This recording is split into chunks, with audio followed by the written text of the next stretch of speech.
Hi family, தயிர் சாதம் செய்கிறது எப்படின்னு பார்க்கலாம். வாங்க வீடியோக்குள்ளே பார்க்கலாம். இப்போ ஒரு பவுலில் கொஞ்சம் துருவியது கேரட், கொஞ்சமாக மல்லிக்கீரை, கொஞ்சம் கருவேப்பிலை சேர்த்ததும் இப்போ ஒரு கப் தயிர் சேர்த்துக்கலாம்.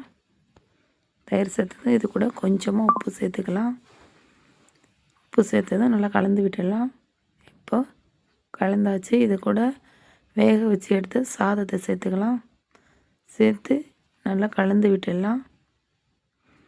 இப்போ கலந்தாச்சு சாப்பாடு. இது கூட தாளிப்பு பார்த்துடலாம். ஒரு கரண்டியில் எண்ணெய் கடுகு சேர்த்து நல்லா பொரிய விட்டுடலாம். இது கூட துருவிய இஞ்சி சேர்த்துக்கலாம். இஞ்சி லைட்டாக வதங்கினதும் கொஞ்சமாக பெருங்காயத்தூள் சேர்த்துக்கலாம். இப்போ பெருங்காயத்தூள் சேர்த்தாச்சு. சேர்த்ததும் கொஞ்சமாக கருவேப்பிலை சேர்த்துக்கலாம். இப்போ தயிர் சாதத்தை கூட சேர்த்துடலாம். சுவையான தயிர் சாதம் ரெடி ஆகிடுச்சு. பாருங்கள், நீங்களும் ஒரு முறை வீட்டில் ட்ரை பண்ணி பாருங்கள். வீடியோ பிடிச்சிருந்தா லைக் பண்ணுங்கள், ஷேர் பண்ணுங்கள், கமெண்ட் பண்ணுங்கள், மறக்காமல் சப்ஸ்கிரைப் பண்ணுங்கள். பாய்.